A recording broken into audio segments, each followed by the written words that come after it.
بديت إعلاميا يعني الانتشار الفني من سنة 2006 تقريبا، لكن كانت عندي طبعا بدايات من الطفولة، والدعم الرئيسي العائلة الكريمة والفنانين الكبار من إدارة المجلس الوطني، أستاذ سامي محمد وأستاذ سعود الفرج اللي تعلمت على إيده الرسم بالرصاص. أول عمل لي كان بسملة في الخط الكوفي في مجال إعادة تدوير الأنسجة. بعدين عرضتها في معارض المجلس الوطني داخل صالة الفنون اللي في عبد الله السالم برعاية المجلس الوطني، وكان الحضور جدا داعم لي في بداياتي، ولقيت فرصة أني أكرر التجربة في العرض على أساس أحتك في الفنانين الكبار. من الصعوبات اللي لقيتها في مجالي الفني عدم تقبل الفنانين أنه يكون هذا الفن من ضمن الفنون التشكيلية، لأنه تحويل طبعا الأقمشة إلى من خلال الخياطة والتطريز يعتبر حرفة، لكن أنا حاولت أبرز الرسومات باتباع أسس التصميم وأسس الرسم، واعتمدت المدرسة الواقعية في ممارسة هذه الهواية. يعني بداية كانت صعبة، لكن بعدين تقبلوها من خلال المعارض المتكررة وأثبت وجودي الحمد لله مع الوقت. اتجهت إلى هذا النوع من الفنون لأن كانت من خلال محاضرة عن حماية البيئة المنزلية، فدورت المنزل شنو فيه من بقايا، شنو فيه من أشياء فايضة عن الحاجة، فابتكرت هذه الفكرة من خلال أنا ممارستي للرسم بالرصاص وزيتي. لقيت إن في يعني الهواية ما شاء الله يعني فيني شغف فيها، ولقيت فرصة أني أبرز طاقتي بالرسم من خلال استخدام الأنسجة هذه وإعادة تدويرها وحماية البيئة من خلال ممارسة هذا الفن.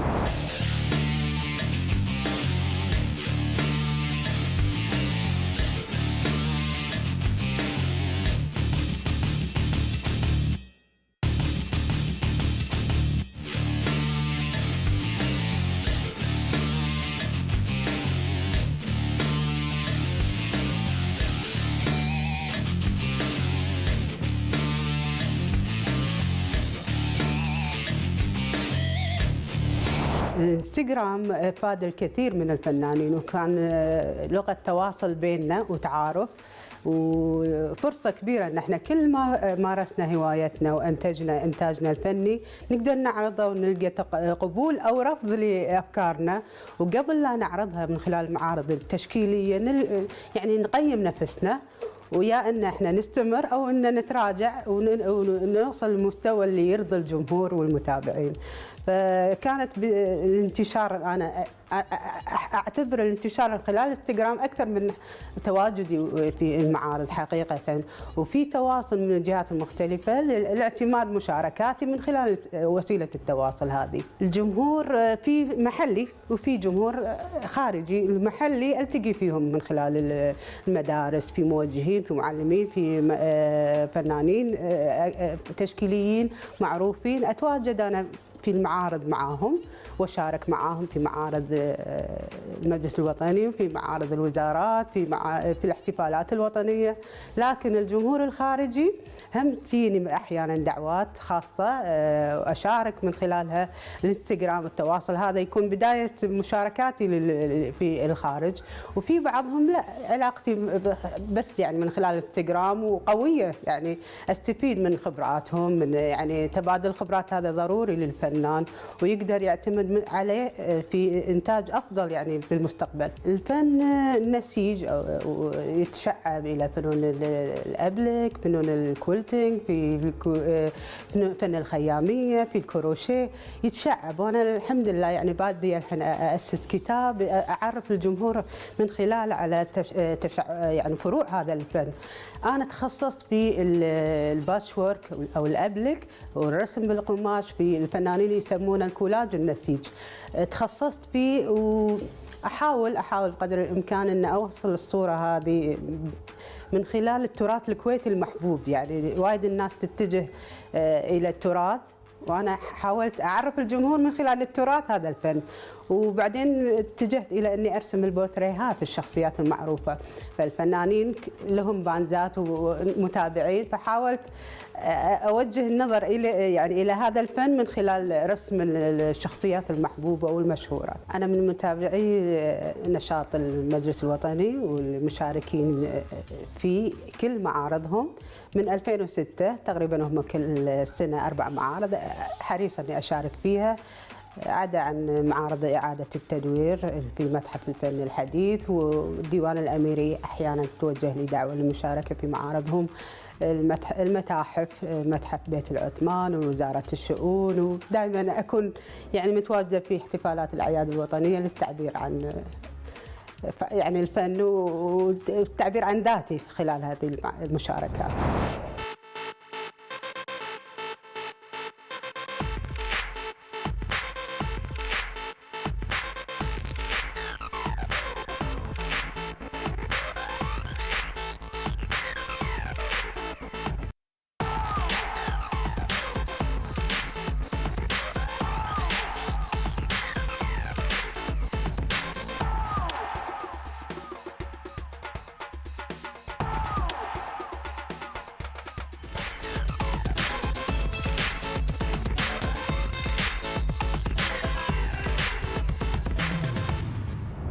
من المشاركات الخارجية مهرجان الفنون التشكيلي أو مهرجان الفن التشكيلي العربي في دبي، وكل الخليج شارك في الرياض، جدة، في مملكة البحرين، ملتقيات فنية عالية يعني الجودة مثل ما يقولون، في اسطنبول، إيطاليا، ليبيا، تونس. الحمد لله مشاركاتي هذه تترك يعني أثر طيب في للاستمرارية في هذا المجال. حصلت على جائزة معرض المواهب للورش من وزير الإعلام، حصلت على جائزة من جمعية المهندسين في إعادة تدوير، حصلت على دعم لمعرضين شخصيين الحمد لله أقمتهم. أول واحد فيهم كان في متحف بيت العثمان، والمعرض الثاني كان برعاية عبد الله التقي للأقمشة، وكانت الشيخة أنيسة الصباح رعت الافتتاح مع الدكتور بدر الدويش من المجلس الوطني، وكان له صدى كبير الحمد لله. حاضر وداني، يعني أنا وايد الحمد لله يعني لقيت نجاح في هذا المعرض. من المعارض اللي أثرت فيني مشاركتي في مهرجان الفن العربي في دبي، وكان بحضور 85 فنان من الخليج والشرق الأوسط. أثروا فيني في مستوى الأداء، وكانت يعني لها صدى نجاح كبير بالنسبة لي، وتعرفوا من خلال يعني الجمهور الكويتي تعرف علي من خلال مشاركتي في هذا المهرجان. أنا تكرمت من مثل ما قلت لك مهرجان أو معرض المواهب من وزير الإعلام، وتكريمي الأساسي متابعة جمهوري، وتكريمي الأساسي دعمي في إقامة معرضين الشخصيين. هذيلا يعني أكبر دعم لي، ودعم يعني أني راح أستمر إن شاء الله، ودعوة الجمهور لإقامة الدورات في قطر. استدعوني وفي المنطقة التعليمية أنا أعتبر نفسي أستاذة في هذا المجال، على اعتبار أن يعني توجهت لي دعوة لتدريب المعلمين، فهذه أعتبرها يعني تكريم لي الحمد لله، معنوي أكثر من مادي.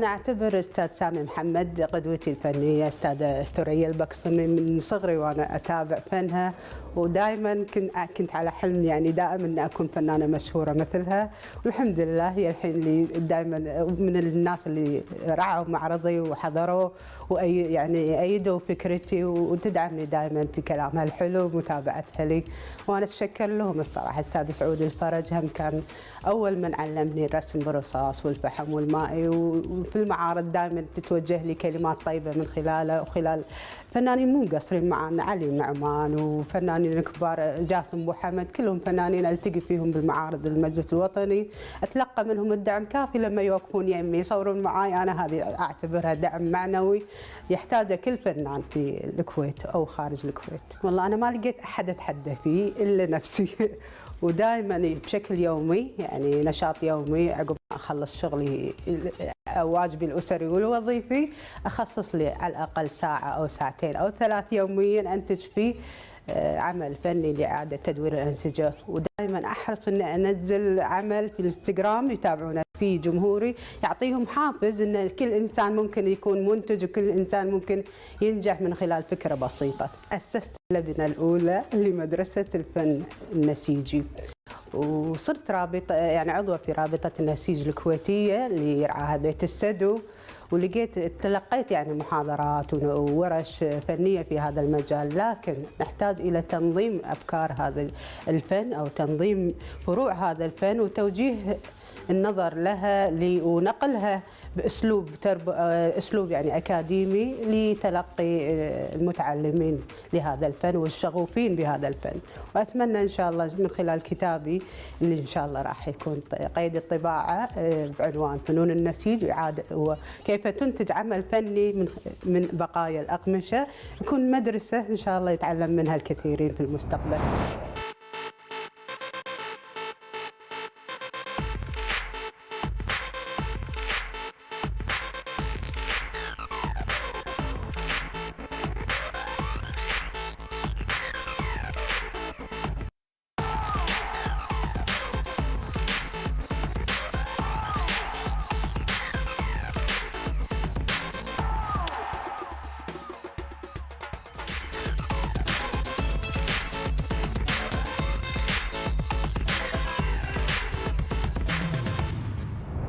أنا هوايتي الأولى القراءة، بحكم أنا طبعا ماخذة تخصصي مكتبات بكالوريوس، لكن مجالي الفني هواية وصقلته من خلال الورش والدورات اللي انتميت لها، والحين بديت أقدمها الحمد لله كمنهج تعليمي للكبار وللصغار. أسعى أني أترك بصمة طيبة فيها أو يعني يكون لي يعني هوية من خلال هذا الفن إن شاء الله. هوايتي الفنية هذه تعطيني دعم معنوي، طاقة إيجابية أمارس فيها يومي وأنا مستمتعة في علاقاتي مع جمهوري وعلاقاتي مع زملائي الفنانين.